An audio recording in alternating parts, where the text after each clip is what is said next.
On the 1st of February 1959, 9 Soviet hikers pitched their tent on a mountain slope in the northern Ural Mountains, Russia.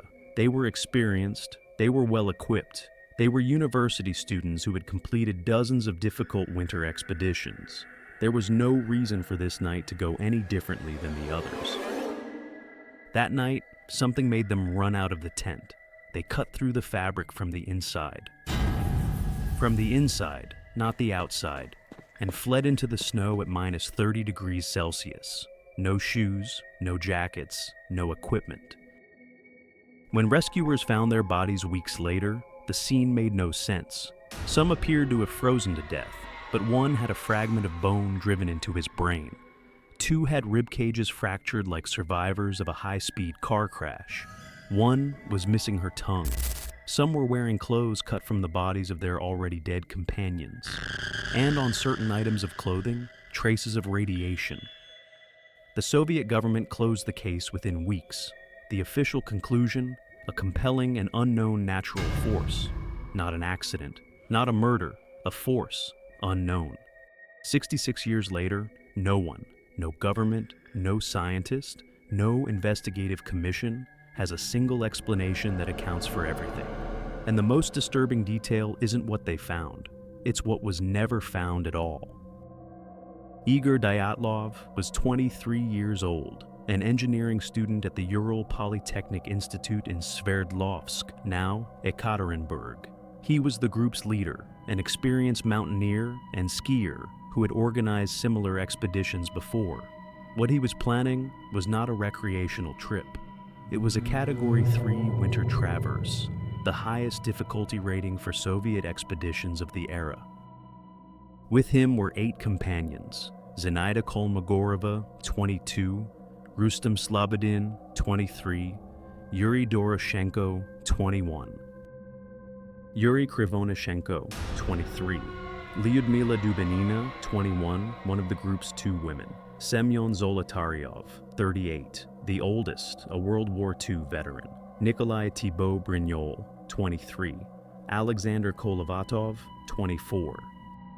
There was also a 10th member, Yuri Yudin. He fell ill during the early days of the expedition and turned back on January 28, 1959. It was the last time he saw his companions alive. He spent the rest of his life searching for an answer that never came. He died in 2013, age 75. Their destination was Mount Otorten in the northern Urals. To reach it, they had to cross the slope of another mountain, Kholat Syakhl. In the Mansi language, the indigenous people of the region, that name translates literally as the Dead Mountain. It was not a decorative legend. The Mansi avoided that area. They did not go there. When rescuers were asked whether the Mansi could have attacked the group, the answer was clear. There were no foreign footprints in the snow, no signs of outside intervention. They were alone on that mountain. Whatever killed them, it was already there.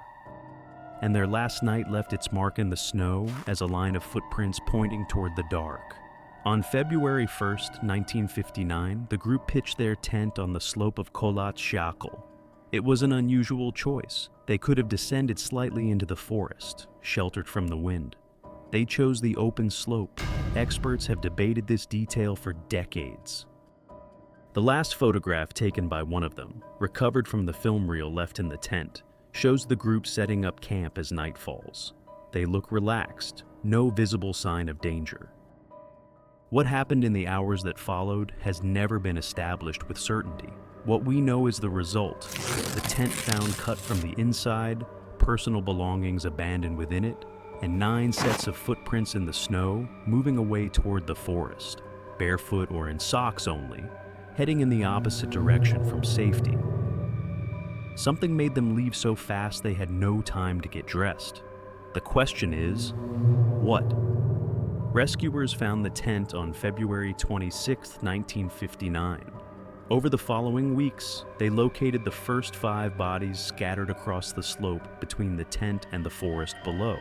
Yuri Doroshenko and Yuri Krivonishenko were found nearly a kilometer downhill, at the base of a large cedar tree, beside the remains of a small fire. They were nearly naked, victims of paradoxical undressing. When the brain shuts down in severe hypothermia, it misfires and signals intense heat, and the person strips off their clothing, feeling like they are burning. Krivonyshenko had bitten off a piece of his own knuckle. He had third-degree burns on his hands and feet. He had leaned too close to the fire without feeling it, because the cold had already killed the sensation. The other three, Dyatlov, Kolmogorova, and Slobodin, were found on the slope at different distances, all in positions suggesting they were trying to return to the tent. Slobodin had a skull fracture, but he died of hypothermia, not from the wound. Those were the 5 that could be explained. The 4 found in May, those cannot. On May 4th, 1959, the last 4 bodies were found in a snow-covered ravine approximately 75 meters from the cedar tree, buried under nearly 4 meters of accumulated snow.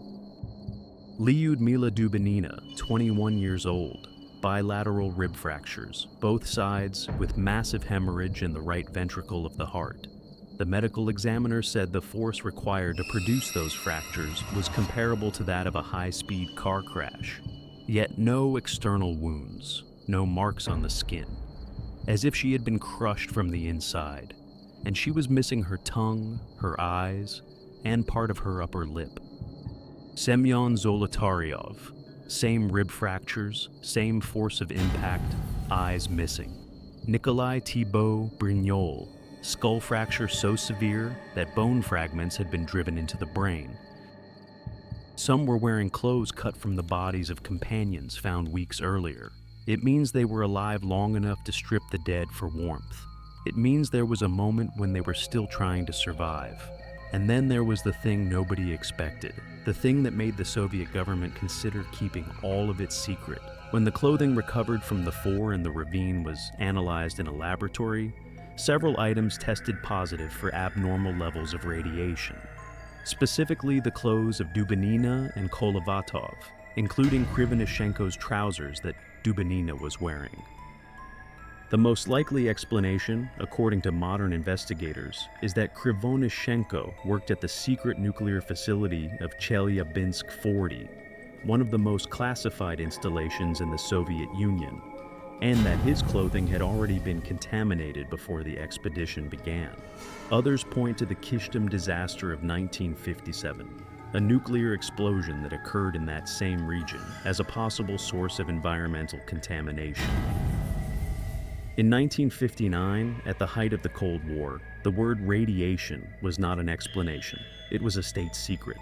The Soviet government closed the case on May 28, 1959, classified the documents, and banned access to the area for 3 years. Officially, a compelling and unknown natural force. No culprit. Case closed. At least 75 different theories, some serious, some not. The Mansi as attackers ruled out. No external footprints. Soviet secret weapons testing, supported by the classified zone, the radiation, the internal injuries with no external trauma. Infrasound, wind patterns in certain mountain canyons, can generate infrasonic frequencies that induce acute panic, hallucinations, and irrational terror in humans, taken seriously by some researchers. Fireballs. Witnesses in the region reported seeing glowing spheres in the sky that night. Then there are the Yetis, the KGB, the UFOs. The internet has generated all of it. But in 2021, the most credible theory yet arrived from somewhere nobody expected. January 2021, exactly 62 years after the Dyatlov group set out. Johann Gaume of the Snow Avalanche Simulation Laboratory at EPFL in Lausanne, and Alexander Puzrin, professor of geotechnical engineering at ETH Zurich, published a study in Communications, Earth and Environment, part of the Nature Group. Their thesis? A small slab avalanche, a rare type in which a compact layer of snow detaches from a weaker layer beneath and slides downhill in rigid blocks, may have struck the tent in the middle of the night, injuring those sleeping on the mountain-facing side and driving the others into a desperate flight. The physical model they used to simulate snow, impact on the human body, drew partly from car crash experiments and partly from the CGI software used to animate snow in the 2013 Disney film Frozen, the most realistic snow simulation code available. 3 subsequent expeditions to Dyatlov Pass in 2021 and 2022 confirmed that the area is genuinely avalanche-prone, with slopes exceeding 28 degrees hidden beneath the snow surface. But the avalanche doesn't explain Lyudmila Dubinina's missing tongue. Modern forensic experts suggest Dubinina's missing tongue may be the result of accelerated decomposition. Her body was submerged in the ravine water for months. Soft tissue disappears first. It is biologically plausible. But the original autopsy documents make no such distinction. They state simply, the tongue is absent. And Dubinina was found in a specific position, kneeling against a rock, facing a stream, as if trying to drink or to rise, mouth open. Yuri Yudin spent decades searching for answers. He died in 2013 without finding them. 6 years after his death in 2019, the Russian government officially reopened the case. In 2020, the conclusion was avalanche. Yudin was no longer there to hear it. The area is still called Dyatlov Pass. Hikers still go there every year. Some say that at night, on the slope of Kholat Shakal, you can hear sounds that should not be there. 66 years, no definitive answer. Igor Dyatlov was 23 years old. Lyudmila Dubinina was 21. Yuri Krivonishenko had bought a brand new camera for this expedition. Their photographs are still online, taken with that same camera, found in the tent alongside everything else. Maybe it was an avalanche. Maybe panic, darkness, cold, and a group of young people making one wrong decision after another in impossible conditions. Maybe the answer is mundane and scientific and has nothing supernatural about it. But the missing tongue, the internal fractures with no external trauma, the tent cut from the inside, the radioactive clothing, the spheres of light in the sky that night, no single theory accounts for all of them, not one. The case is closed, not solved. If this one kept you up, subscribe and drop a comment. Do you buy the avalanche theory? Or is there something on that mountain that science still can't touch?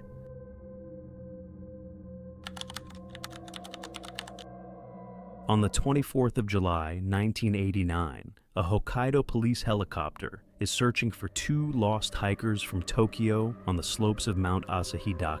The clouds are low, visibility is poor. Then, in a clearing among the trees, the pilot sees something that shouldn't be there. 3 enormous letters on the ground formed from felled birch trunks. 19 trees laid out, each one roughly 5 meters long. SOS. The helicopter narrows its search to the area around the signal. The 2 hikers are found alive, 2 to 3 kilometers to the north. When the rescuer thanks them for the sign, for that enormous signal that had made the rescue possible, the 2 men look at each other. They hadn't built it. Then who? Who had felled 19 trees on a remote mountain, arranged them to spell a word readable only from the sky, and then vanished? Mount Asahi is the highest peak in Hokkaido, 2291 meters, an active volcano at the heart of Daisetsuzan National Park. In the Ainu language, the area is called Kamui Mintar, the playground of the gods. It is a popular mountain for experienced hikers, but it has a trap. On the trail to the summit, there are 2 nearly identical rocks sitting side by side. Turn at the wrong rock and you head down a steep slope, into dense forest, into a dead end that is almost impossible to escape. On the morning of the 25th of July, 1989, the police returned to Mount Asahi to search for whoever had built the sign.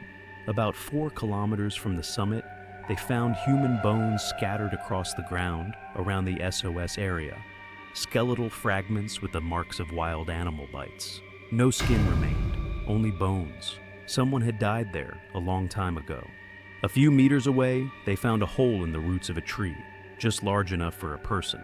Inside, a backpack, a Sony tape recorder with 4 cassettes, 2 cameras, a notebook, a pair of men's basketball shoes, toiletries, a skull, and a driving license. The license belonged to Kenji Iwamura, 25 years old, an office worker from Konan, Aichi Prefecture. Iwamura had taken a week's holiday to celebrate a promotion at work. He had chosen Mount Asahi Dake.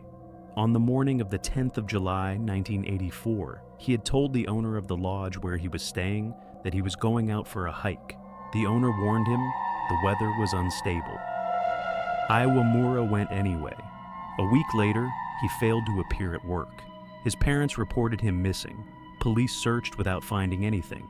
5 years of silence, and then bones, a cassette tape, a driving license, and a giant signal that nobody had noticed until the day it saved 2 people who were not him. On the 27th of July, the police listened to the tapes. 2 of them contained the soundtracks of his favorite anime, Macross and Magical Princess Minky Momo. A friend of Iwamura confirmed that he used to record that kind of music. On the 3rd tape, there was something else. A male voice, for 2 minutes and 17 seconds. The message, translated from Japanese, "SOS, help me. I can't move on the cliff. SOS, help me. This is the place where I first encountered the helicopter. I can't climb back up through the sasa. Lift me out of here." Sasa is the low bamboo that grows densely on that slope, easy to pass through going downhill, nearly impossible to climb back up through. The police played the tape to the family. His parents listened. They were unable to confirm that it was their son's voice. They couldn't be certain it was him, but everything else was his. Asahikawa Medical University analyzed the bones. The answer was blunt. Female, between 20 and 40 years old, blood type 0. Iwamura was a man. The bones did not match. Police searched the missing persons records for women in the area. They found none. No woman had been reported missing on Mount Asahi Dake. Iwamura was believed to have gone into the mountains alone. The presence of a woman was inexplicable. There was a man's backpack, the bones of a woman, a voice the family didn't recognize, and a sign that nobody had built, and no cutting tool anywhere. On the 28th of February 1990, the Asahikawa East Police Station announced the results of a new bone analysis. Male, blood type A, not female. The police concluded that the bones almost certainly belonged to Kenji Iwamura. Official reconstruction. He had taken the wrong turn, become trapped by the bamboo in the drop, built the death. The sign had already been visible in an aerial photograph from September 1987, 3 years after his disappearance, but nobody had noticed it until that July of 1989. The explanation exists, but the questions it doesn't answer are not small ones. To build that signal, 19 birch trees, each 5 meters long, you would need an axe or some kind of cutting tool. None was found. The autopsy described a person of slight build, probably injured. Experts estimated the work would take at least 2 days in good health. Iwamura was trapped, likely in the early stages of hypothermia. How did he do it? On the trail toward the summit, there are 2 nearly identical rocks side by side. The first, Kinko Iwa, the safe rock, leads to the summit. The second, Nisa Kinko Iwa, the fake safe rock, leads into the forest, into the sasa bamboo that doesn't let you climb back out. Years after the incident, a Japanese television crew filming a report about the story took the same wrong turn. They became trapped. They had to be rescued. The bones were never formally identified as Iwamura's. Police attributed them to him by process of elimination, but DNA was never officially compared against his family's. Kenji Iwamura is still officially listed as missing. The case is classified as a cold case. His 2 cameras were in the hole. The film inside them has never been publicly developed. Nobody knows what is on them. Maybe they show his last days. Maybe the sign being built, maybe someone else. The film exists. The answers might be on it. 5 years of silence, 1 signal, 1 tape. Kenji Iwamura was 25 years old. He recorded the soundtracks of his favorite anime onto cassette tapes. He brought his cameras into the mountains. He hid his belongings out of the rain as if he was trying to keep them safe for when the rescue came. He built, or someone built, something enormous on a remote mountain, hoping that someone would see it from above. Someone did, 5 years later. Too late to change anything for him, but just in time to save 2 people who didn't even know the signal was there. Mount Asahidake is still there. The fake safe rock is still there. And the film in Iwamura's cameras has never been seen by anyone. If this one left you with more questions than answers, subscribe and drop a comment. Do you think Iwamura built that sign alone? And that voice on the tape, was it really his?